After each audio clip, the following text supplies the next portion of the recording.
Welcome to the Sleepy Couch. Here is a sentence that was actually spoken out loud by the president of Paramount Pictures in 1970. As long as I am president of this studio, Marlon Brando will not be in this picture, and I will no longer allow you to discuss it. The man who said that was Stanley Jaffe.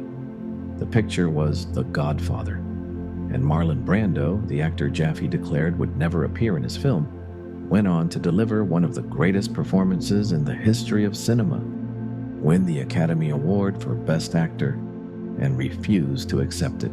The Godfather was not supposed to work. The studio did not want the director. The director did not want the project. The lead actor was considered unemployable. The budget was supposed to be $2.5 million.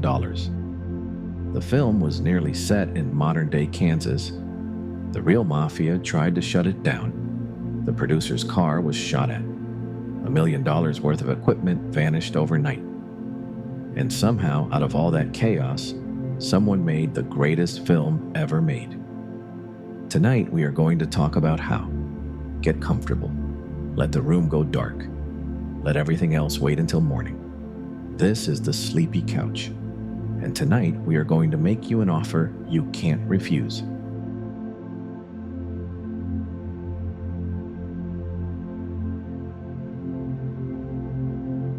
The film that shouldn't exist. Let's start with how close The Godfather came to being a completely different movie. Because the film, the period piece, the operatic family saga, the 3-hour masterpiece set in the 1940s and 1950s, was not what Paramount wanted. Not even close. Paramount was broke in 1970. They had purchased the rights to Mario Puzo's novel for $80,000. And the only reason Puzo accepted that deal was because he urgently needed $10,000 to clear his gambling debts. The novel would go on to spend 67 weeks on the New York Times bestseller list and sell over 9 million copies. Puzo could have gotten much, much more, but the bookies were calling, and $80,000 was $80,000. With the rights secured, Paramount's vision was straightforward. A low-budget contemporary gangster movie set in Kansas City, made quickly and cheaply for about $2.5 million. No period costumes, no vintage cars, no elaborate sets. Just a modern-day shoot-'em-up that could turn a modest profit and move on. They needed a director. Their first choice was Sergio Leone, the legendary Italian filmmaker behind the Dollars trilogy. Leone turned it down. He did not want to glorify the Mafia. So did Peter Bogdanovich. So did Arthur Penn. So did Costa Gavras. So did Otto Preminger. 5 directors said no before Paramount landed on a young, relatively unproven filmmaker named Francis Ford Coppola. Coppola also said no. He called the source material pretty cheap stuff. He thought the story was a glorification of organized crime that would cast Sicilians in a negative light. He had no interest in making a gangster movie for a studio that wanted him to make it on the cheap. Then George Lucas, Coppola's protege, whose debut film TXX 1138 had just flopped spectacularly, said 7 words that changed cinema history. "You have to accept this job. We have no money and the sheriff is coming to chain up the front door." Coppola was broke. His production company, American Zoetrope, was drowning in debt. He needed the paycheck. So he took the job, but on his terms. He would make it a period piece. He would set it in New York, not Kansas. He would shoot on location, and he would turn a pulp gangster novel into an allegory for American capitalism. Paramount fought him on every single one of these decisions. The budget battle was constant. Coppola argued for more money as the novel's popularity exploded. He eventually pushed the budget from $2.5 million to somewhere around $6 to $7 million. Still modest by any standard, but more than double what Paramount had originally planned. The studio wanted to film in Kansas City to save money. Coppola insisted on New York and Sicily. He won that fight, but it cost him political capital he would need later. Paramount tried to fire Coppola nearly the entire time he was making the film. The studio believed he was going over budget, over schedule, and making frivolous creative decisions. The truth was the opposite. By the time filming wrapped, Coppola was both under budget and ahead of schedule, but the perception persisted. Coppola's response to the constant threat of termination was wild. He began firing members of his own crew preemptively, cutting loose anyone he suspected of feeding negative reports back to the studio. He fired his assistant director. He fired his editor. He later said that making The Godfather felt like being The Godfather, firing people who were angling to have him fired. He also saved his career with a piece of extraordinary timing. While Paramount was debating whether to replace him, Coppola won the Academy Award for co-writing the screenplay of Patton. It is difficult to fire a man who has just won an Oscar. Paramount backed off, temporarily. Mario Puzo wrote the original screenplay as a modern-day, low-budget gangster film. Exactly what Paramount wanted. Coppola rejected it and brought Puzo in to co-write a new version. They worked separately, comparing notes, producing 3 drafts before filming began. The final draft was 163 pages long, far longer than a typical screenplay. Scenes were still being written and added during filming. There is a small but telling detail about the screenplay. Puzo did not actually speak Italian. The Italian dialogue and slang in his novel and in his original script was largely invented. Some of it was wrong. The use of Don as a title for a mafia boss, which has since become ubiquitous in popular culture, is actually closer to calling someone uncle in Italian than to calling them boss.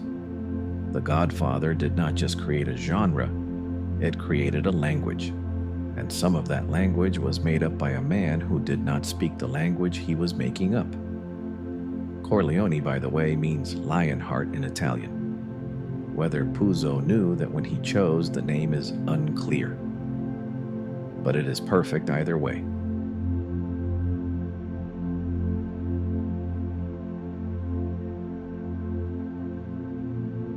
The impossible casting. Paramount did not want Marlon Brando. That much we have established. But the depth of their resistance is worth understanding. By 1970, Brando was considered box office poison. His films throughout the 1960s had bombed repeatedly.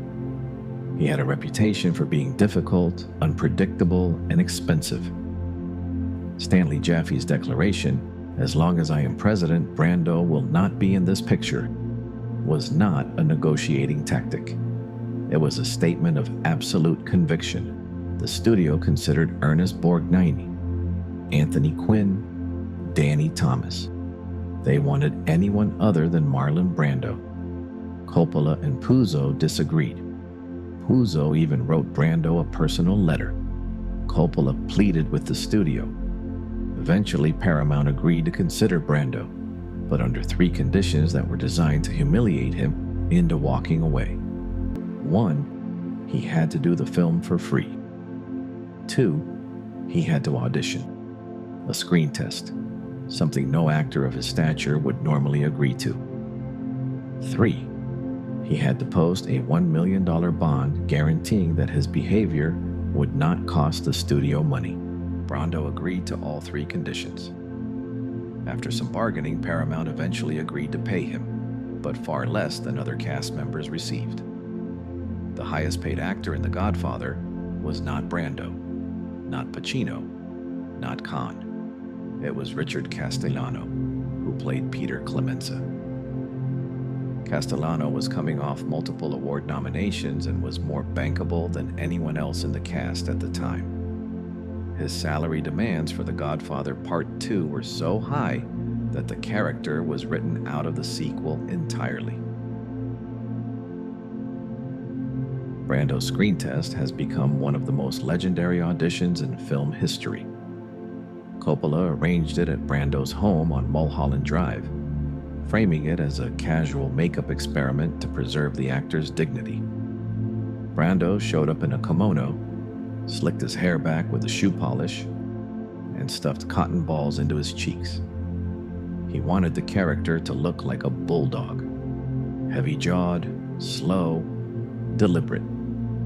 When the executives watched the footage, they did not recognize him. Charles Bluedorn, the Gulf and Western executive who controlled Paramount, reportedly watched the screen test and asked, "Who is this old guinea?" He meant it as a compliment. Brando was in, but here is a fact that most people get wrong. Brando did not use cotton balls during actual filming. That was only for the screen test. For production, a dentist named Dr. Henry Dwarf created a custom dental appliance called a plumper, a device that pushed his cheeks forward from inside his mouth. That original plumper is now on display at the American Museum of the Moving Image in Queens, New York. If you ever visit, you can see the piece of dental acrylic that created the most iconic jaw in cinema history. Brando also sat through 3 hours of makeup every single day. The transformation included not just the dental prosthetic, but also resin plumpers to shape the jawline, age spots, and extensive facial contouring. The cinematographer, Gordon Willis, nicknamed the Prince of Darkness for his preference for low lighting, deliberately kept interior scenes dark, not only to create mood, but also to conceal how heavy the makeup was. If Brando had been filmed in bright, even light, the illusion would have collapsed. The darkness was both aesthetic and practical. Brando was also, by all accounts, completely impossible to work with in the best possible way. He refused to memorize his lines. This was not laziness, or at least not entirely laziness. The production made last-minute script changes every day, with new pages Xeroxed and distributed each morning. The changes were so numerous and so late that the cast could not reasonably be expected to commit them to memory. But Brando took this further than anyone. He had his lines taped to props, pinned to other actors' costumes, written on pieces of paper scattered around the set. His performance looks effortless and natural on screen. It was being read off cue cards that were stapled to Robert Duvall's shirt. Now, Al Pacino. If the fight over Brando was intense, the fight over Michael Corleone was a war. Paramount wanted a star. They pushed for Robert Redford, Ryan O'Neal, Warren Beatty, Jack Nicholson. Martin Sheen did a screen test. James Caan, who would eventually play Sonny, was considered for Michael. Coppola even tested every name he could think of. The studio wanted someone who looked like a golden boy, a handsome, mainstream leading man with blockbuster appeal. Coppola wanted Al Pacino. Pacino was a theater actor from the Bronx with exactly one film credit. The head of production at Paramount referred to him, reportedly, with a word I am not going to repeat on a channel designed to help people sleep. But it was not complimentary. The studio considered him too short, too unknown, and too ethnic. Coppola fought for months. Even after Pacino was cast, Paramount tried to fire him 3 times during filming. They called his early performances sleepy. They wanted him replaced mid-production. Then came the restaurant scene. The sequence where Michael retrieves a gun hidden behind a toilet, walks back to the table, and shoots Sollozzo and the corrupt police captain, McCluskey. Coppola later said that when Pacino fired that gun, the movie itself came alive. From that point on, nobody at Paramount mentioned replacing him again. Pacino was paid $35,000 for the role. $35,000 for one of the defining performances in the history of cinema. The Godfather went on to earn over $245 million worldwide. Pacino would later say that filming The Godfather felt like being in the middle of a storm. One wrong move and everything would collapse. He also boycotted the Academy Awards ceremony that year, not for political reasons like Brando. Pacino felt that his nomination for Best Supporting Actor was disrespectful, given that he had more screen time in the film than Brando did. He had a point, but the Academy has never been particularly concerned with screen time. There is one more casting story that deserves its own paragraph. Robert De Niro was originally cast in The Godfather, not as Vito Corleone, but as Paulie Gatto, the treacherous driver who betrays the family. Before filming began, the studio needed Pacino freed from a contract with another film, The Gang That Couldn't Shoot Straight. The studio pulled strings. Pacino took Michael. His vacated role went to De Niro. De Niro, released from his Paulie Gatto commitment by Coppola, stepped into the other film and delivered a performance that put him on the map. 2 years later, Coppola cast De Niro as the young Vito Corleone in The Godfather Part 2. De Niro won the Academy Award for Best Supporting Actor. He and Brando became the first, and still only, pair of actors to win Oscars for playing the same character in different films. Think about that chain of events. Paramount needed Pacino free from a contract. That freed a role for De Niro. De Niro's performance in that film caught Coppola's eye. Coppola cast him as young Vito. De Niro won an Oscar. The entire trajectory of Robert De Niro's career, Taxi Driver, Raging Bull, Goodfellas, Heat, everything, began because a studio needed to shuffle paperwork to get Al Pacino out of a movie nobody remembers. Hollywood is not a meritocracy. It is a series of accidents that occasionally produce genius. One more name. John Cazale played Fredo Corleone, the weak brother, the one who was not smart enough to lead and not strong enough to follow. Cazale appeared in only 5 films in his career. Every single one of them was nominated for Best Picture. The Godfather, The Conversation, The Godfather. Part 2, Dog Day Afternoon, and The Deer Hunter. 5 films. 5 Best Picture nominations. No other actor in history has a record like that. Cazale died of cancer in 1978 at the age of 42. His girlfriend at the time was Meryl Streep. The Godfather Part 2 features Fredo's betrayal and ultimate fate. Cazale's performance in those scenes, the desperation, the shame, the knowledge that he has done something unforgivable, is devastating, partly because Cazale was genuinely ill during filming. The fragility you see on screen is not entirely acting. The man playing the weakest Corleone was fighting for his life between takes.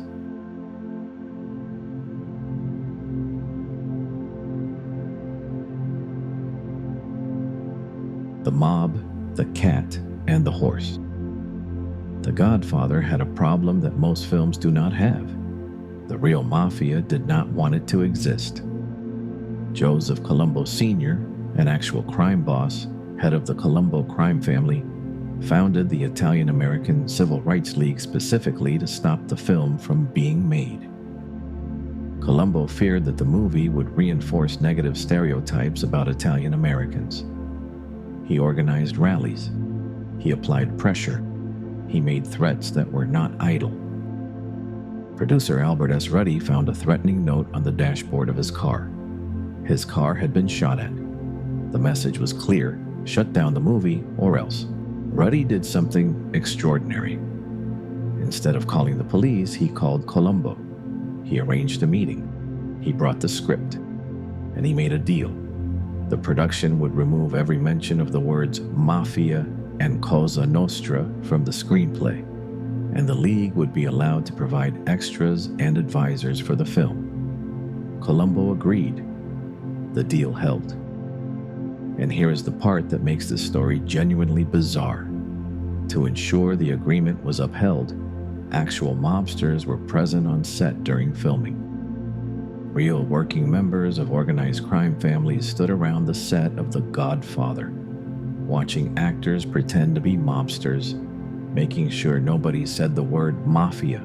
James Caan later said that having real mobsters on set was the best acting research he ever did. He hung out with them between takes, picking up their mannerisms, their speech patterns, the way they held a cigarette, the way they stood in doorways. It was so convincing that the FBI, which was monitoring the mobsters, briefly believed that Caan had actually joined the mob. One of those mobsters on set was a man named Lenny Montana. He was 6'6", 320 pounds, a former professional wrestler who worked as a bodyguard and enforcer for the Colombo family. He was on set to make sure the word Mafia was never spoken on camera. Coppola took one look at him and cast him as Luca Brasi. Montana had never acted before. He was, understandably, terrified. When it came time to film his scene with Brando, the sequence where Luca Brasi pays his respects to the Don, Montana could not deliver a single usable take. An entire day of filming produced nothing. He was so nervous acting opposite Marlon Brando that he kept stumbling over his lines, losing his place, freezing up. Coppola solved this with a stroke of genius. Instead of reshooting, he added a new scene. The moment we see Brasi outside rehearsing his speech before entering the room, muttering the words to himself, trying to get them right. What looks on screen like a character detail, a loyal soldier nervously preparing to address his boss, was actually a director finding a way to use an actor's genuine anxiety as character motivation. Montana's nervousness became Brasi's nervousness. The performance is not acting, it is documentary. Montana also used his professional wrestling skills during his death scene, the garroting at the bar. He was able to make his face turn purple and his eyes bulge on command. That was a technique he had developed in the ring, not in acting class. The cat. Everyone knows about the cat, but most people do not know the full story. Coppola found a stray cat wandering the Paramount lot during one of his daily walks to set. On a whim, right before cameras rolled on the opening scene, he placed the cat in Brando's lap without warning. No explanation, no preparation. The cat was not trained. It was not planned. It was not in the script. The cat's purring was so loud that it completely drowned out Brando's dialogue. The entire opening monologue, one of the most famous scenes in film history, had to be re-recorded in post-production because a stray cat was purring louder than the most important actor in the movie. Brando, to his credit, did not react. He simply held the cat, stroked it, and delivered his lines as though a purring animal in his lap was the most natural thing in the world. Which, for Don Corleone, it probably was. The horsehead. This one is genuinely disturbing, so I will keep it brief and let you decide how much you want to think about it before sleep. Paramount built a fake horsehead for the scene where Jack Woltz wakes up in bed with a severed head. Coppola felt it looked too artificial. The art director located a dog food plant in New Jersey where horses were slaughtered and selected a head that resembled the character's prized horse, Khartoum. It arrived on set packed in a crate filled with dry ice. Actor John Marley had rehearsed with the fake prop. He did not know the switch had been made. During the first take, his bare foot touched the real horse head under the sheets. The blood-curdling screams you hear in the film are not acting. They are the sound of a man who expected rubber and found flesh. The scene was filmed in one take. They could not do it again. The head was used once. The reaction was genuine. And one of the most iconic horror moments in film history exists because someone decided not to tell the actor what was in his bed. Animal rights activists protested the film. Coppola's response has become legendary in its own right. There were many people killed in that movie, he said, but everyone worries about the horse. It was the same on set. When the head arrived, it upset many crew members who were animal lovers who like little doggies. What they don't know is that we got the head from a pet food manufacturer who slaughters 200 horses a day just to feed those little doggies. The logic is airtight. The delivery is pure Coppola. The Godfather attracted attention from more than just the mob. The FBI monitored the production. The depiction of organized crime was considered so realistic, so accurate in its portrayal of how crime families operated, that federal agents reportedly placed undercover personnel on set. Whether this is entirely true or partly exaggerated by crew members telling stories decades later is impossible to verify. But the fact that the rumor persists and that nobody involved in the production has definitively denied it tells you something about how close to reality the film felt to the people whose job it was to fight the real thing. There is a wonderful irony in this. The mob wanted to stop the film because they feared it would expose their world. The FBI watched the film being made because they feared it was too connected to that world. Both sides, law enforcement and organized crime, looked at the same production and saw the same thing: a mirror. The Godfather was so authentic that it made both cops and criminals nervous. That is a compliment no marketing department could buy. Gianni Russo, who played Carlo Rizzi, the abusive brother-in-law, claims to have had the most colorful behind-the-scenes experience of anyone in the cast. Russo had genuine mob connections. His godfather, he has said, was Russell Bufalino, a Pennsylvania crime boss. Russo got the role partly through those connections and partly through audition. He later described incidents where Colombo family members would visit the set, casually observing the filming, making small suggestions about how real mobsters would hold a glass or light a cigar. Whether all of Russo's stories are true is a matter of some debate. He has written a memoir and given numerous interviews, and his accounts have grown more colorful over the years in the way that stories told by charismatic people tend to do. But the core of his claims, that real organized crime figures were present on set, that they offered input on performances, that the line between fiction and reality was blurrier than anyone intended, is corroborated by multiple sources. The Godfather was not just a movie about the mob.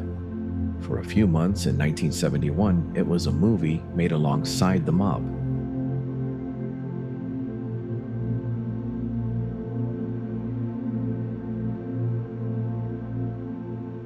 The people in the shadows.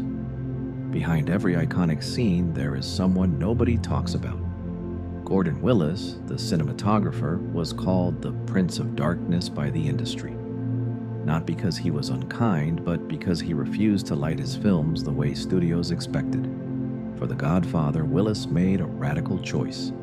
The interior scenes would be so dark that characters' eyes were often completely invisible, hidden in the shadows of their own brow lines.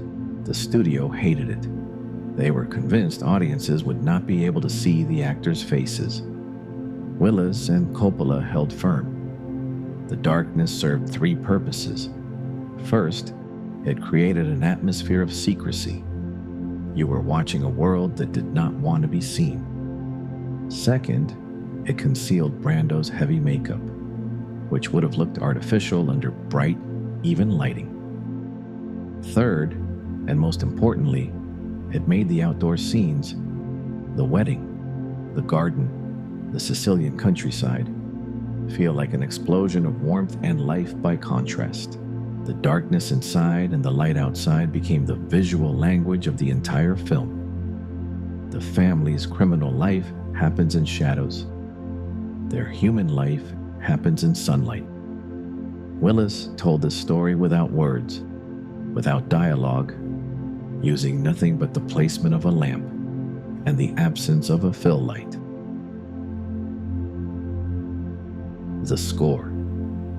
Nino Rota composed one of the most recognizable pieces of music in film history.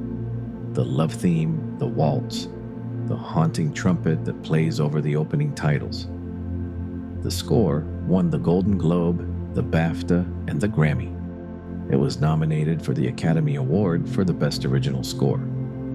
Then, it was disqualified. The Academy discovered that Rota's love theme was strikingly similar to music he had composed for a 1958 Italian comedy called Fortunella. The nomination was withdrawn. Rota's masterpiece was declared unoriginal. Here's the twist. 2 years later, for The Godfather Part 2, the same theme, unchanged, unaltered, note-for-note identical, won the Academy Award for Best Original Score. The music that was too unoriginal for the first film was original enough for the second. The Academy has never adequately explained this contradiction. Nobody has. Coppola's father, Carmine Coppola, contributed additional music to the score. Francis cast his entire family in the trilogy. His parents appeared. His sister, Talia Shire, played Connie Corleone. 2 of his sons appeared, and his infant daughter, Sofia Coppola, who would later direct Lost in Translation, was the baby in the baptism scene. The Godfather is a movie about a family, made by a family. Years later, on the set of The Godfather Part 3, Coppola brought the cast to the same church in Little Italy where the baptism had been filmed. He pointed to the altar, pointed to the baptismal font, and then pointed to his 19-year-old daughter Sofia standing nearby. "She was the baby," he said. The cast got chills. George Lucas, years before Star Wars, before Indiana Jones, before he became one of the most commercially successful filmmakers in history, was an uncredited assistant on The Godfather. He had worked with Coppola before. Coppola had executive produced Lucas's debut film, THX 1138. When that film failed, Lucas repaid the debt by offering to help on The Godfather. Lucas was tasked with assembling the crime montage, the cross-cutting sequence during the baptism where Michael renounces Satan while his soldiers murder the heads of the 5 families. Lucas used photographs from real-life crime scenes in the montage. One of the images is of Frank the Enforcer Nitti, Al Capone's top lieutenant who was not actually murdered but died by suicide. Lucas also gave Coppola one small but important note. During the hospital sequence, where Michael realizes his father's guards have been removed and an assassination attempt is imminent, Coppola had neglected to shoot enough footage for the dead quiet moment in the hallway. The empty corridor, the sound of footsteps, the dread of what might be coming around the corner. Lucas suggested repurposing the tail ends of other shots. Moments where the actors had already left the frame and the camera was still rolling on empty hallways. Coppola and Lucas scrubbed through all the footage and found those few seconds of empty space. The result is one of the most suspenseful sequences in the film, built entirely from scraps that were never supposed to be used. The wedding scene used roughly 750 local extras. The Corleone compound, the house at 110 Longfellow Road on Staten Island, was a real residence. The famous stone wall surrounding the property was built by the production out of styrofoam. The location is now a popular tourist destination, though the current owners have asked visitors to respect their privacy. They have been asking for 50 years. The visitors keep coming. Sonny's death at the toll booth cost $100,000 and took 3 days to film. The production built 3 separate toll booths on the old Mitchell Field in Garden City, Long Island. Squibs, small explosive charges used to simulate bullet hits, were placed all over James Caan's body and detonated in sequence. The brutality of the scene was intentional. Coppola wanted the audience to feel physically ill watching it. By most accounts, he succeeded. James Caan brought something to Sonny Corleone that went beyond what the script provided. He spent time with actual mobsters during pre-production, observing how they moved, how they stood in doorways, how they lit cigarettes, how they looked at people they did not trust. The FBI, which was monitoring these mobsters, noticed Caan's frequent presence and opened a file on him. For a period of time, the Federal Bureau of Investigation genuinely believed that a Hollywood actor had joined the Cosa Nostra. Caan later described this as one of the funniest compliments he had ever received. Caan also had dental prosthetics made to slightly enlarge his canine teeth, giving Sonny a subtly more aggressive, predatory appearance. Most viewers never consciously notice the teeth, but they sense something. Sonny looks hungry in every scene. The prosthetics are part of why. The Sicilian sequences were filmed on location in Sicily, a decision that Coppola fought for against Paramount, who wanted to use a California backlot. The landscapes of the Sicilian countryside, the ancient villages, the sun-bleached stone, the volcanic soil, provide a visual contrast to the dark interiors of New York that no backlot could have replicated. When Michael flees to Sicily after the restaurant shooting, the film opens up like a window.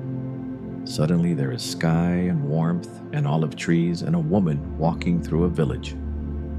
After an hour of shadows, the light is almost blinding. The Sicilian wedding, Michael's marriage to Apollonia, was filmed in the town of Savoca. The bar where Michael first sees Apollonia, Bar Vitelli, still exists.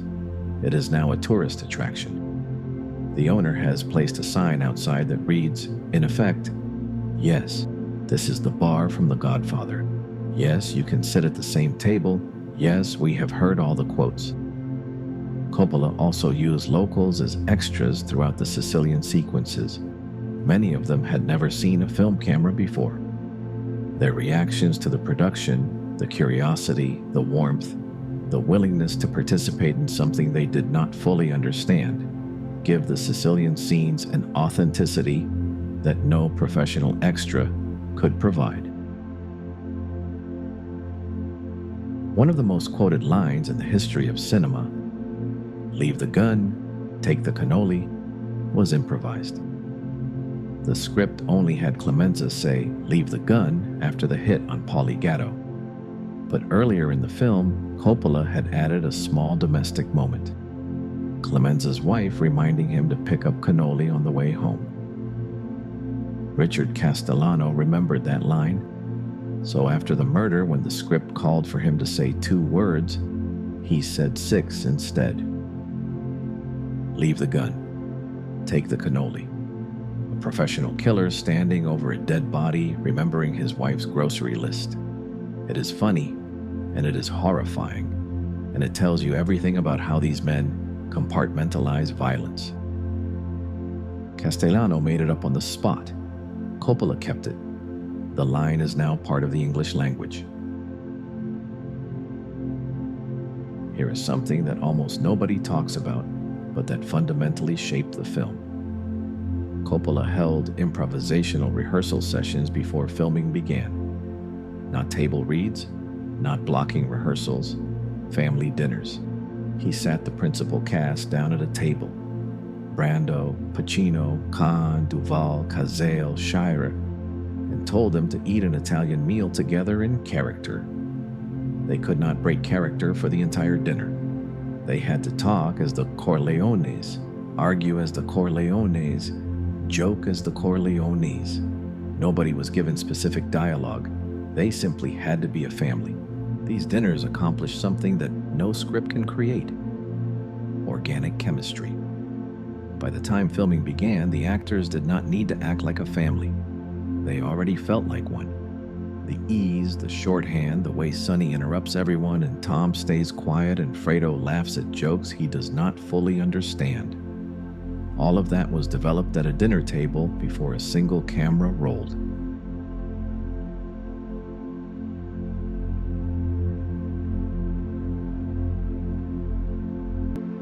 The war on set. The fight between Sonny Corleone and Carlo Rizzi, the scene where Sonny beats his brother-in-law on the street, was more real than anyone planned. Gianni Russo, who played Carlo, had actual connections to organized crime. He got the role partly through those connections and partly through audition. During the fight scene, James Caan, who played everything at full intensity, always, reportedly broke 2 of Russo's ribs and cracked his elbow. Rumors persisted for decades that Caan and Russo had genuine personal tensions, which may have added to the scene's raw brutality. Caan himself had 45 minutes of footage cut from the final film. Producer Robert Evans removed scenes that would have deepened Sonny's character. Caan found out at the premiere. His response, directed at Evans in front of witnesses, was, "Hey, you cut my whole part out." The confrontation was loud enough to attract attention and memorable enough to become part of the film's lore. The original cut of The Godfather was over 5 hours long. Coppola trimmed and trimmed, eventually bringing it closer to what the studio wanted. When Paramount received the shorter version, they discovered that the film had lost its depth. They told Coppola he had shot a movie, but brought down a trailer. They asked him to put it back to the longer cut. The film's current runtime is 2 hours and 55 minutes. That is the compromise between 5 hours and 2 hours and 15 minutes. Both the long version and the short version were wrong. The version that exists is the one that felt right. The iconic opening scene, Bonacera the Undertaker pleading with Don Corleone to avenge his daughter's assault, was almost cut. Some executives considered it too slow. Coppola fought to keep it. It has since become one of the most analyzed, most quoted, and most parodied openings in film history. The scene is shot like a confessional booth, a single figure speaking into darkness, the camera slowly pulling back to reveal the man he is speaking to. The first words of the film are, "I believe in America." Faith. Belief. The movie announces its themes before you even see a face. Frank Sinatra tried to stop the movie from being made. The character of Johnny Fontane, the singer who asks the Don to help resurrect his film career, was widely understood to be based on Sinatra himself. The parallels were impossible to ignore. Both were Italian-American singers who transitioned to acting, and Sinatra's Oscar-winning role in From Here to Eternity was long rumored to have been secured through mob connections. Whether that rumor is true remains debated. But the fact that Johnny Fontane asked Don Corleone to get him a role in a war picture made the Sinatra connection unmistakable. Sinatra was furious. He allegedly pressured his mob connections to threaten the filmmakers. When Ruddy and Puzo encountered Sinatra at a restaurant called Chasen's, Puzo, who admired Sinatra, wanted to ask for an autograph. Before he could, Sinatra began screaming at him, accusing him of working with the FBI. The encounter was, by all accounts, terrifying. Sinatra also reportedly convinced Italian-American singer Vic Damone to back out of playing Johnny Fontane. Gianni Russo claims Sinatra tried the same tactic with him, calling him to demand he not support the film. Russo's response, according to Russo, was to hang up on Frank Sinatra. Whether this happened exactly as Russo describes it is open to interpretation. Russo has a flair for storytelling that sometimes exceeds the available evidence. Here is something that happened during filming that sounds like it belongs in the movie itself, not behind the cameras. Coppola was in Little Italy, conducting camera tests using a mobile film studio, an Airstream-style trailer loaded with $1 million worth of equipment. During a lunch break, the crew stepped away. When they returned, the entire truck had vanished. $1 million of cameras, lenses, lighting rigs, and film stock gone. Nobody saw anything. Nobody heard anything. Nobody was caught. Gianni Russo, who had mob connections and was present on set, later described the incident as an example of the lengths Joe Colombo's people would go to intimidate the production. Whether the theft was mob-related or simply opportunistic street crime in 1970s Little Italy, nobody has ever confirmed. The equipment was never recovered. And through all of this, the fights with the studio, the threats from the mob, the stolen equipment, the actors who could not remember their lines, and the actors who had their parts cut, Coppola kept filming. He kept pushing. He kept firing people and hiring them back and fighting for every scene and every shot and every moment that the suits wanted to cut. Brando, for his part, kept the set loose. Between takes, he and Robert Duvall and James Caan engaged in a sustained, escalating mooning contest. Yes, mooning. The cast of one of the most serious films ever made spent their downtime exposing their backsides to each other in an increasingly competitive display of anatomical defiance. The contest reached its climax during the wedding scene, when Brando, 50 years old, the greatest actor of his generation, exposed himself in front of the entire cast and crew, ending the competition with a single decisive gesture. He was awarded a custom leather belt buckle that read Mighty Moon King. He reportedly wore it with pride. Brando's pranks extended beyond the mooning contest. During the scene where the wounded Vito returns home and his associates carry him up a flight of stairs, Brando secretly stuffed his clothing with additional weights. The actors lifting him, already struggling with a large man in full costume, found themselves carrying what felt like a small automobile. Their visible strain in the scene is genuine. Brando watched from above, delighted. He also improvised the moment where Vito slaps Johnny Fontaine across the face. Actor Al Martino, who played Fontaine, was not warned. James Caan later said Martino didn't know whether to laugh or cry. He did neither. He stayed in character, which, given that he had just been slapped by Marlon Brando without warning, is kind of incredible. The death of Mo Green, shot through the eye while lying on a massage table, required one of the most ingenious practical effects in the film. Special effects technicians rigged actor Alex Rocco's glasses with two hidden tubes in the frames. One tube contained fake blood. The other contained a BB pellet and compressed air. When shot, the compressed air fired the BB through the lens from the inside, shattering the glass outward. The second tube simultaneously released the blood. The effect, a bullet appearing to pass through the eye, was achieved in a single take with no CGI, no camera tricks, and two tubes hidden inside a pair of reading glasses. It remains one of the most visceral practical effects in 70s cinema.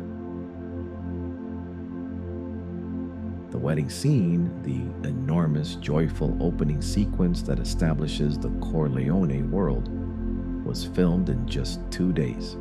Coppola did not have time to choreograph every moment, so he did something radical. He essentially threw a real wedding.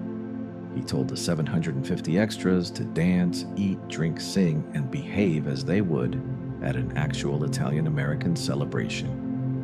Then he walked through the crowd with his camera operators, filming candid moments, a man laughing too loud, a woman fixing her daughter's hair, an old couple slow dancing in the corner.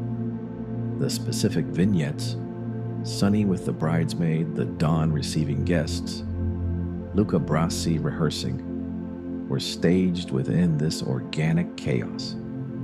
The result feels less like a movie scene and more like home video footage from a wedding you were actually invited to. That authenticity was not planned. It was permitted.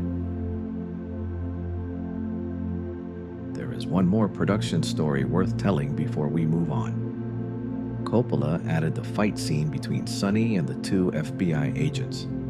The sequence where Sonny smashes a photographer's camera and punches an agent. Not because it was in the script, but because Paramount was threatening to fire him for making a movie that lacked action. The studio wanted car chases and fistfights.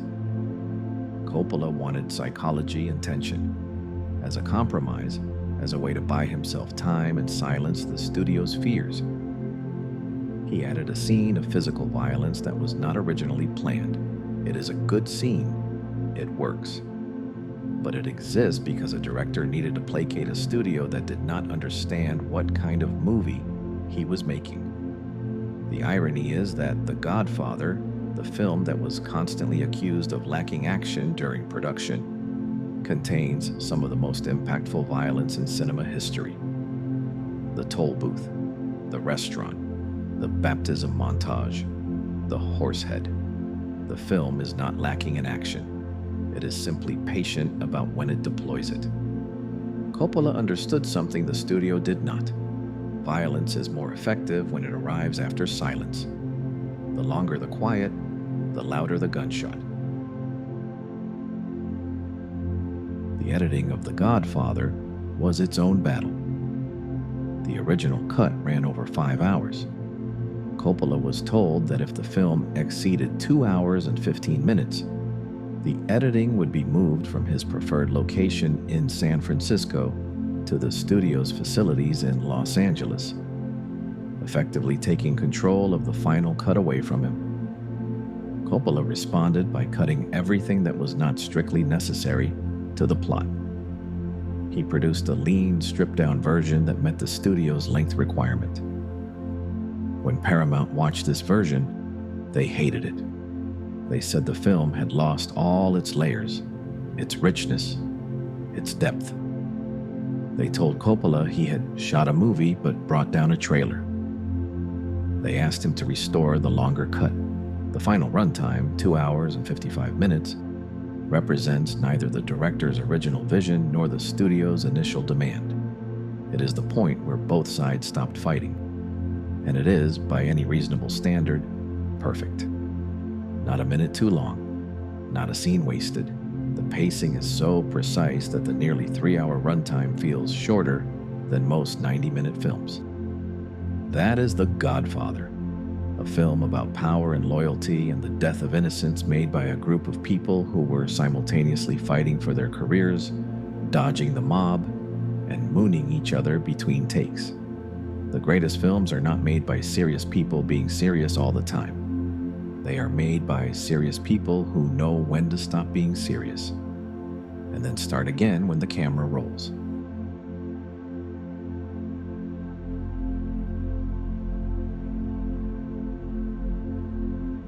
The details you missed the oranges. You have probably heard the theory. Oranges appear throughout The Godfather as a harbinger of death. Vito buys oranges moments before he is shot.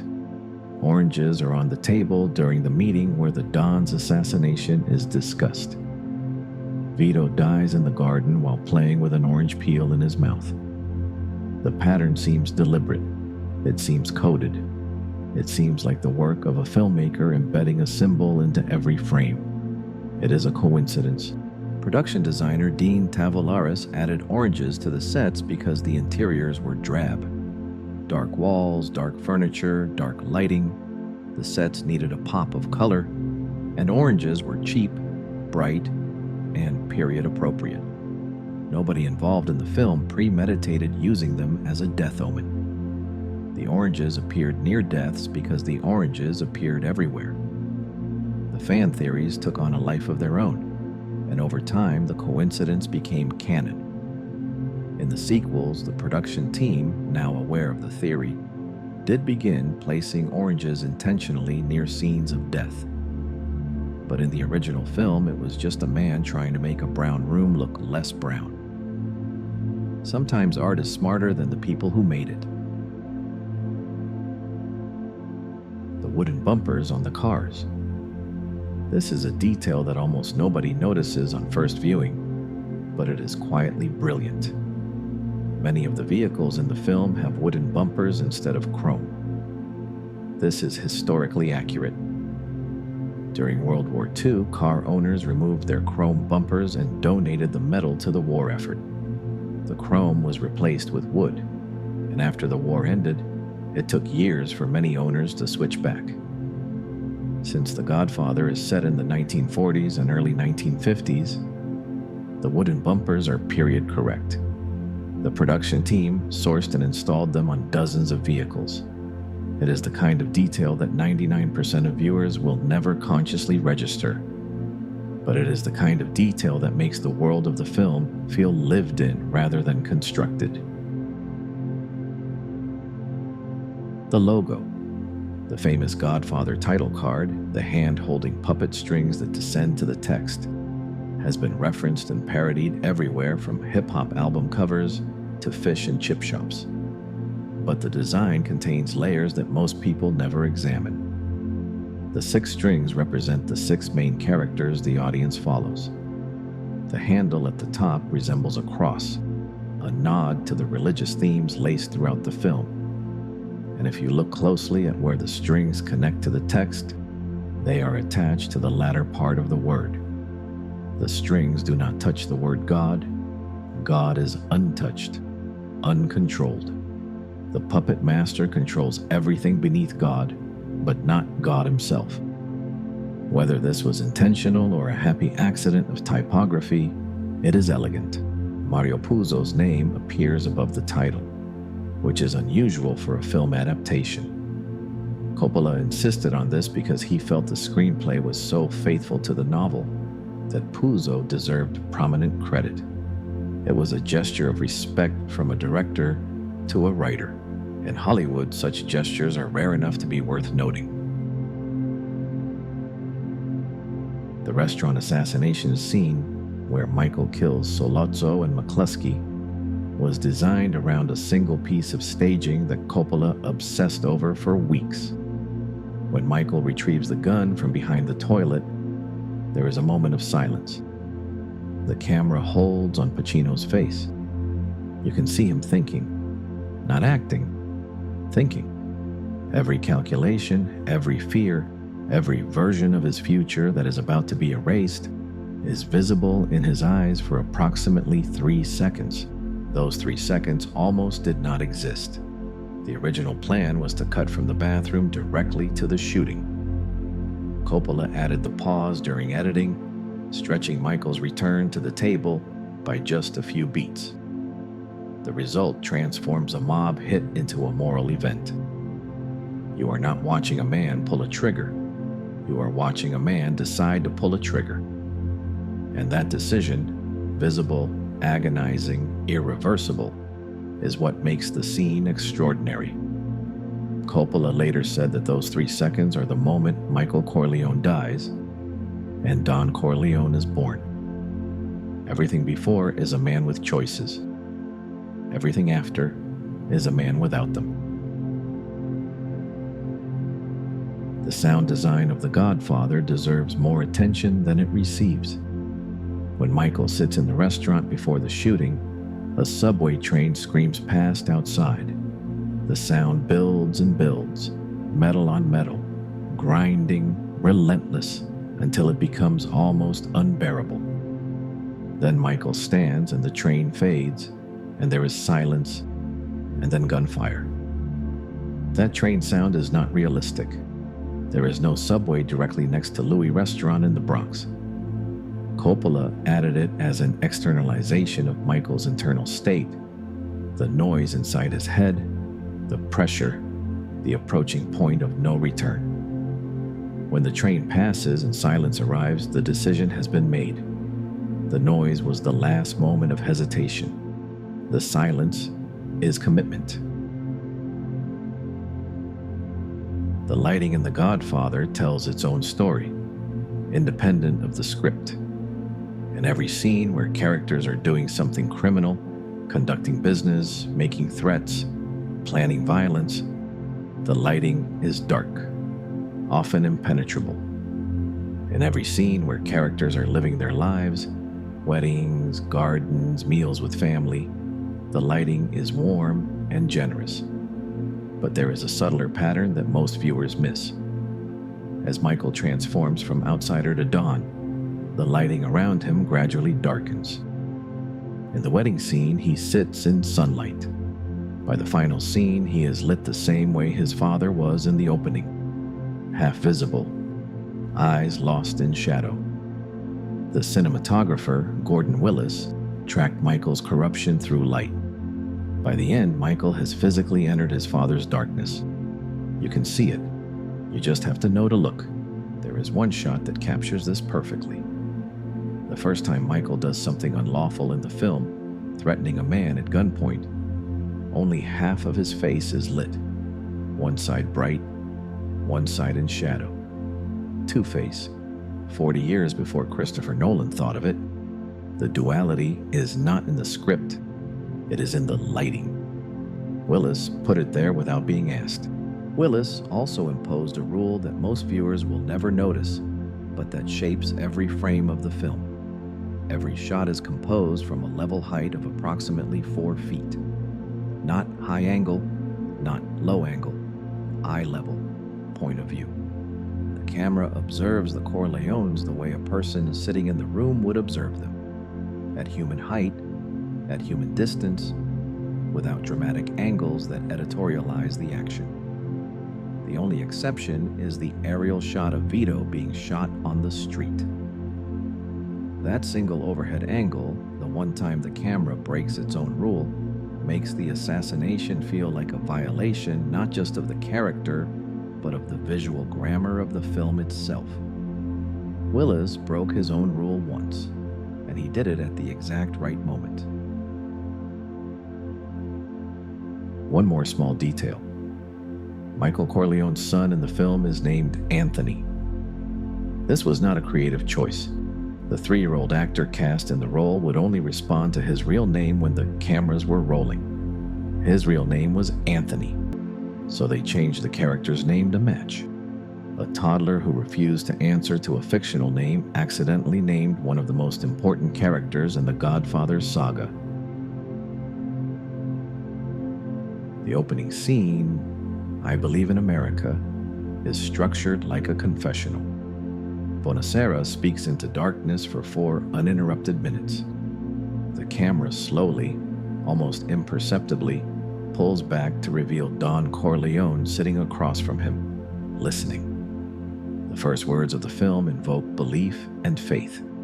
The last images of the film show a door closing on Kay's face, shutting her out from the truth, shutting the audience out from the family. The film begins with an opening. It ends with a closing. And everything between those 2 moments is the story of how a family that started with an open door learned to close it. Morgana King, who played Mama Corleone, the mother of Sonny, Michael, and Fredo, was only 5 to 10 years older than the actors playing her sons. She was roughly 10 years older than James Caan and Al Pacino, and only 5 years older than John Cazale. Hollywood has always had a complicated relationship with the ages of mothers. In The Godfather, the mother of grown men was played by a woman who, in real life, could have been their slightly older sister.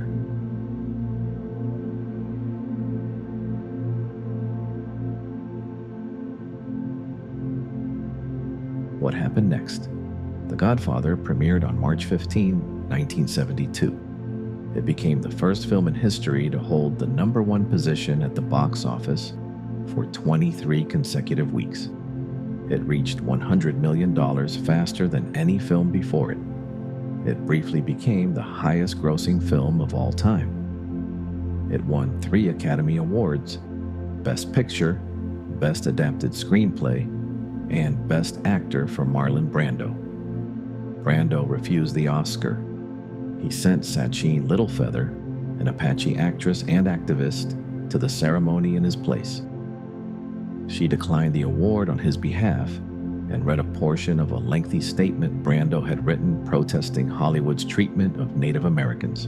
The audience responded with a mixture of applause and boos. Reports circulated that John Wayne had to be physically restrained by security guards from confronting Littlefeather on stage. Film historians have since disputed whether Wayne actually needed restraining, but the image has become part of the Oscar mythology regardless. Al Pacino boycotted the same ceremony for different reasons. He felt his nomination for Best Supporting Actor was insulting, given that he had more screen time than Brando. He had a valid point. The Academy categorizes performances as leading or supporting based on the studio's submission, not on actual screen time. Brando appeared for less than an hour. Pacino carried the film. The Academy called Pacino the supporting player. Pacino disagreed, stayed home, and said nothing publicly about it for years. The Godfather Part 2 was released in 1974. Robert De Niro played the young Vito Corleone. The role was originally supposed to go to Pacino's character, Michael, in flashbacks. But the Coppolas restructured the story into parallel timelines: young Vito's rise in early 20th century New York and Michael's consolidation of power in the 1950s. De Niro and Brando became the first pair of actors to win Oscars for playing the same character in two different films. De Niro won Best Supporting Actor for Part 2. Brando had won Best Actor for Part 1. The same character, 2 awards, 2 actors. It has never happened again. The first 2 Godfather films are also the only consecutive first and second installments of a trilogy to both win Best Picture at the Academy Awards. No other franchise has accomplished this. There is a connection between The Godfather and the De Niro casting that is worth knowing. De Niro was originally cast as Paulie Gatto in the first Godfather film. Before filming began, Paramount pulled some strings to get Pacino out of a contract with another film called The Gang That Couldn't Shoot Straight. Pacino took the Michael Corleone role, which freed his part in The Gang That Couldn't Shoot Straight. De Niro, released by Coppola from his Paulie Gatto role, took Pacino's vacated spot in that film. It became De Niro's break, which led to his casting as young Vito in Part 2, which won him his first Oscar. The domino chain that created Robert De Niro's career started with Paramount's need to get Al Pacino out of a contract for a movie almost nobody remembers. Sylvester Stallone auditioned for a small part in The Godfather. He was rejected by the casting directors. Devastated, Stallone turned to writing his own screenplay. The result was Rocky, which not only launched his career but brought in Talia Shire, who played Connie Corleone in The Godfather, to portray Adrian. The Godfather rejected Stallone. Stallone created Rocky. Rocky hired The Godfather's daughter. Hollywood is a very small, very circular town. The real Mafia, despite initially trying to stop the film, eventually came to embrace it. Producer Al Ruddy, who had his car shot at during production, arranged a private screening for mob figures after the premiere. According to Ruddy, the screening went so well that the projectionist received a $1,000 tip. The men who had threatened to shut the film down ended up loving it. They saw themselves on screen, not as caricatures, but as complex, powerful, family-oriented men. And they approved. Ruddy won the Best Picture Oscar. Whether his deal with the mob helped or hindered the film's quality is a question nobody can answer definitively. What is clear is that the absence of the words Mafia and Cosa Nostra from the screenplay forced the writers to find other ways to convey the world of organized crime. Through behavior, through ritual, through the weight of unspoken understanding. The constraint made the film better. It always does.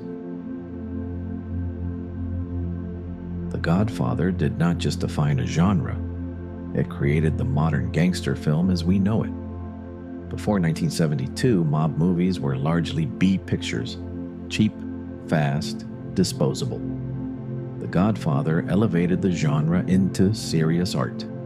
Without it, there is no Goodfellas, no Scarface, no The Sopranos, no Boardwalk Empire. Every gangster story told in the last 50 years exists downstream from what Coppola and Puzo built. The film also changed how Hollywood thought about sequels. Before The Godfather Part 2, sequels were considered inferior by definition. Cash grabs, franchise extensions, artistic compromises. Part 2 won Best Picture. It proved that a sequel could be not just equal to the original, but, in the eyes of many critics, superior to it.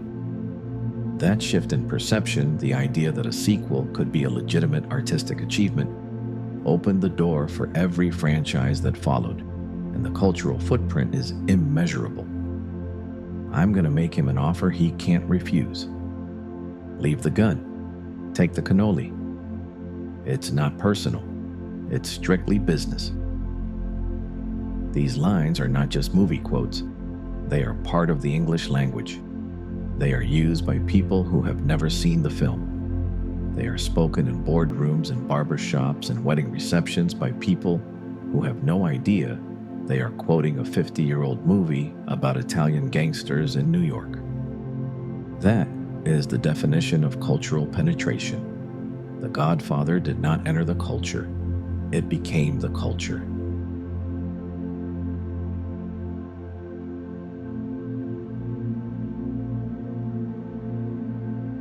The transformation. The Godfather is not really about the Mafia. It is about what happens to a person when the life they planned for themselves is replaced by the life they were born into. Michael Corleone begins the film as an outsider. He is a war hero, a college student, a man with a girlfriend named Kay, and a future that has nothing to do with olive oil or gunshots or men whispering in dark rooms. He tells Kay about his family's business the way you might describe a distant relative's embarrassing hobby, with affection, but also with distance.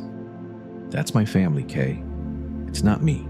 By the end of the film, he is sitting in his father's chair, in his father's office, being kissed on the hand by men who call him Don Corleone. The door closes on Kay's face, and the man she fell in love with, the honest, open, idealistic man who sat with her at the wedding and explained his family's world as if it could never touch him. That man is gone. The question the film asks, and never answers, is whether Michael chose this life or whether this life chose him. Did the circumstances make him who he is, or did they simply reveal who he was all along? There is a physical detail in Michael's transformation that most viewers never notice. After Michael is punched by the corrupt cop McCluskey, his cheek swells. For the rest of the film, through Sicily, through his return, through the baptism, Pacino's face is subtly altered.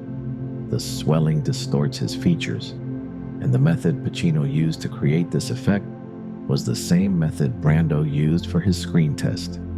He stuffed material into his cheeks, pushing them forward from inside his mouth. The son's face becomes the father's face, not through makeup, through damage. Michael does not choose to look like Vito. He is beaten into looking like him, and once the resemblance begins, it never stops.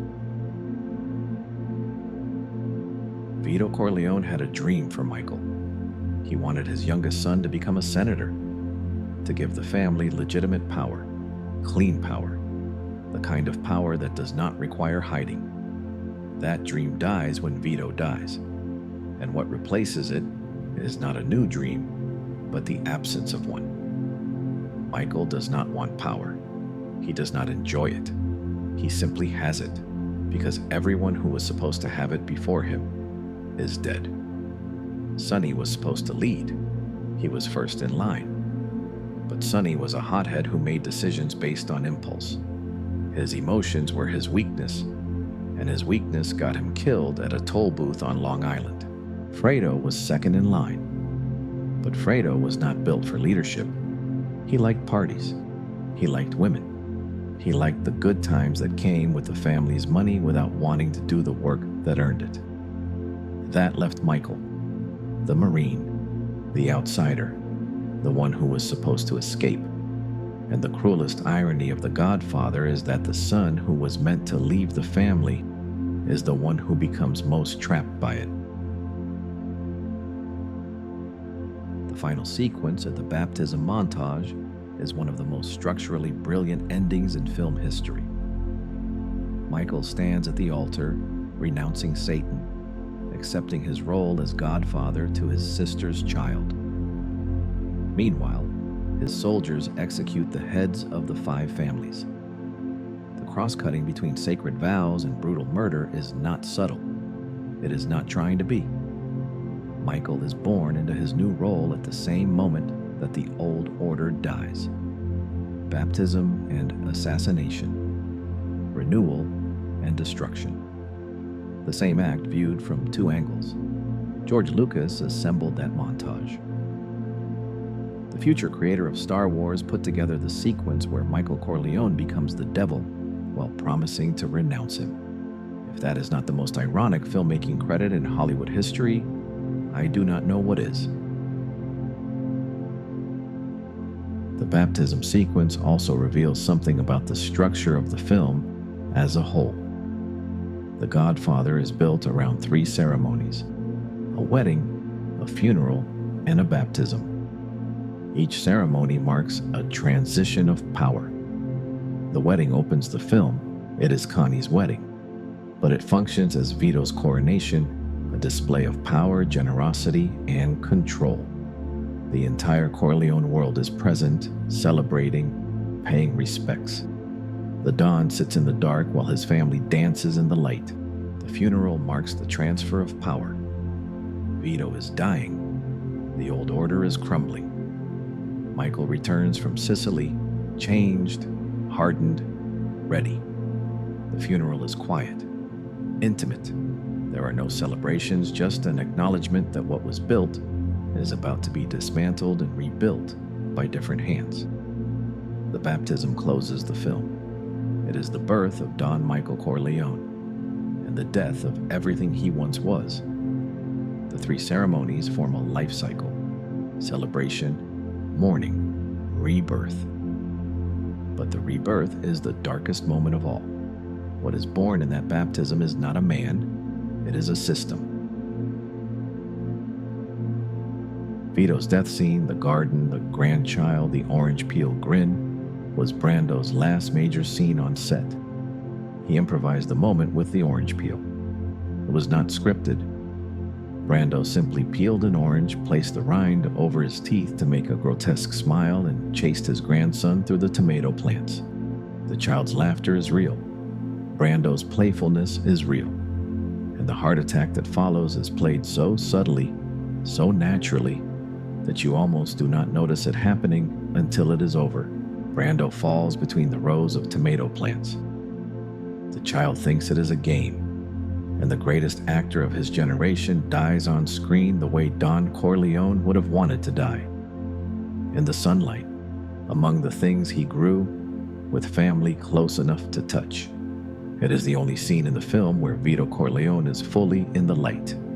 The Prince of Darkness, Gordon Willis, let the sun in for exactly 1 scene. The scene where the character finally leaves the shadows for good.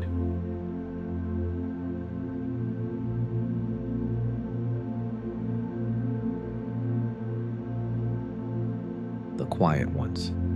We are almost done. These are the small facts, the ones that do not need to be remembered. Let them arrive and leave like thoughts at the edge of sleep. The Godfather was the first film to use the phrase "sleeps with the fishes" in a way that entered common language. Richard Castellano improvised the line on set. It was not scripted. It is now part of the English language. A piece of slang invented by an actor in a scene that was being filmed while real mobsters stood 10 feet away watching. The title, The Godfather, almost did not survive pre-production. The studio considered alternative names, including The Family and The Don. Coppola pushed for the original title. He won. It is difficult to imagine a world where this film is called The Family. It would be like calling Star Wars The Space People. Technically accurate, spiritually bankrupt. Brando developed his voice for Vito Corleone by studying recordings of real mob boss Frank Costello. Costello spoke in a raspy, barely audible whisper, a man who had learned that speaking softly forced everyone around him to lean in and listen. Power does not shout, power whispers, and the people around power strain to hear every word. The wedding scene was filmed at a real house, 110 Longfellow Road, Staten Island. The famous wall around the compound was styrofoam. The 750 extras were local residents, many of Italian descent, who showed up in their own clothes and danced at a fictional wedding as though it were their own. If you visit the house today, and people do constantly, the current owners will ask you politely to leave. They have been asking politely for over 50 years. Nobody listens. Don Corleone would understand. The Godfather holds the number 2 position on the IMDb Top 250 list. It has held that position for years. The only film above it is The Shawshank Redemption, a film that failed at the box office and was found by audiences years later on home video. The 2 greatest films, according to popular vote, are a mob movie and a prison movie. Draw your own conclusions about what audiences actually want to watch.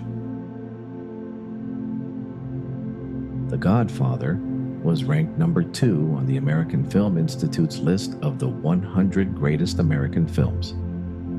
Number 1 was Citizen Kane. Both films are about powerful men who build empires and lose everything that matters in the process.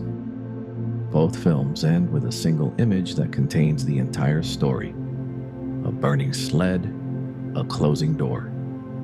Both films were made by directors in their 30s who were fighting studios that did not believe in them. Coppola was 32 when he made The Godfather. Orson Welles was 25 when he made Citizen Kane. Youth and stubbornness, it turns out, are the most reliable ingredients in the recipe for a masterpiece. Al Pacino has said that The Godfather changed his life in ways he could not have anticipated. Before the film, he was a theater actor who struggled to pay rent. After it, he was the most sought-after leading man in Hollywood. He has also said that no performance he gave afterward ever felt as dangerous, as alive, as close to the edge as Michael Corleone. There is a melancholy in that. The best thing you ever do, done at 29 and every day after, is spent knowing you peeked in a restaurant in the Bronx with a gun behind a toilet. Robert Duvall played Tom Hagen, the adopted Irish-German son, the family's consigliere, the outsider who is more loyal than most of the insiders. Duvall has said that the role taught him something about the nature of belonging. Tom Hagen is not a Corleone by blood. He is a Corleone by choice. And in a family where blood is everything, being chosen is both the greatest honor and the deepest vulnerability. You are loved, but you are never quite safe. You belong, but you can always be removed. Duvall's quiet performance, the stillness, the measured speech, the way Hagen absorbs information without reacting to it, is frequently overlooked in discussions of the film. But he is the audience's proxy. He is the rational mind in a room full of passion. When everything explodes, Hagen is the one who stays seated and asks, "What do we do now?" Every great story needs a character like that. Someone who holds the center while everyone else falls apart. The score of The Godfather has been played at more weddings, more funerals, and more dinner parties than any other piece of film music in history. Nino Rota's love theme, the trumpet waltz that plays over the Sicilian sequences, has been covered, sampled, and reinterpreted hundreds of times. It has been played by orchestras in concert halls and by accordion players in Italian restaurants. It has been used in television commercials for olive oil and in parodies that have nothing to do with crime or family or power. And yet when you hear it, wherever you hear it in whatever context, it still works. It still carries the weight of everything the film put into it. The longing, the beauty, the knowledge that the beautiful thing will not last. Rhoda wrote a melody that contains an entire story inside 4 bars. The first note is hope. The last note is grief. Everything between is the distance between who you were and who you became. Paramount purchased the rights to Mario Puzo's novel for $80,000. The film earned over $245 million worldwide. Adjusted for inflation, that is over $1.5 billion. The return on investment is approximately 3,000%. For a studio that nearly set the film in Kansas, made it for $2.5 million, and tried to fire the director every other week, that is a number that probably kept a few executives awake at night. Not with regret, but with the uncomfortable awareness of how close they came to destroying the most profitable, creative decision they ever made. The last line of dialogue in The Godfather is not spoken by Michael. It is not spoken by Kay. It is spoken by one of the men kissing Michael's hand. He says, Don Corleone. 2 words. The name of the father, now the name of the son. The circle is complete. The inheritance is total. And the door closes. Coppola did not want to make this film. He was broke, and George Lucas told him the sheriff was coming. Brando was considered unemployable. Pacino was considered too short. The studio wanted Kansas. The mob wanted silence. The cinematographer wanted darkness. The cat wanted to purr. And out of all of that, all of the chaos, all of the conflict, all of the people pulling in different directions, someone made a film that has been watched, quoted, parodied, analyzed, and loved for more than half a century. Nobody planned this. Nobody could have. The Godfather was not designed. It was survived. Brando once said that an actor is at most a poet and at least an entertainer. In The Godfather, he was both. A poet who read his lines off cue cards taped to another actor's chest. An entertainer who won a mooning contest during lunch breaks on the set of a film about murder and power. A man who refused an Oscar to make a political statement about a cause that had nothing to do with Italian gangsters and everything to do with the kind of country America chooses to be. The Godfather is a film about choices. Not the choices the characters make, though those are important. The choices the filmmakers made to fight the studio, to insist on the right cast, to set the film in the right decade, to keep the opening scene, to use the real horsehead, to let the cat purr, to keep Lenny Montana's nervousness in the final cut, to trust that darkness on screen would feel like truth. Every one of those choices could have gone the other way. And if any one of them had, the film you know would not exist.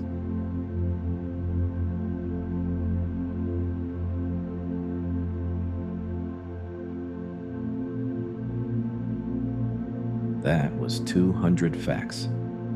Give or take a few that wandered in from the Paramount lot like a stray cat nobody planned for.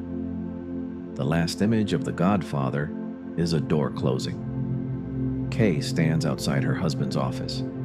Through the open door, she can see Michael sitting at the desk, being greeted by men who kiss his hand and call him Godfather. She has just asked him if it is true, if he ordered the murders. He looked her in the eye and lied, and then someone closes the door. Not Michael, not Kay, someone else. A hand we do not see belonging to a person whose name we will never know. The door swings shut. Kay is on the outside, Michael is on the inside, and the audience is left standing with Kay, looking at a closed door. knowing that everything on the other side of it is a world they can no longer enter. That door has been closing for 50 years, and every time someone watches the film, it closes again. And every time it hurts exactly the same. You do not need to think about doors right now, or families, or choices, or the weight of things you cannot take back. You are here, in the quiet, in the dark that Gordon Willis would have approved of, the kind of dark where you cannot quite see the edges of the room. And that is fine, because the edges of the room do not matter when you are lying still with your eyes closed and your breathing slow. Somewhere in a garden in a fictional city, an old man is playing with his grandson among the tomato plants. There are no guns, there are no debts, there are no men waiting in doorways. There is only sunlight and a child's laughter and the sound of a man who has lived long enough to know that this quiet, this warmth, this afternoon is worth more than everything he built. Sleep now. The family will still be here in the morning.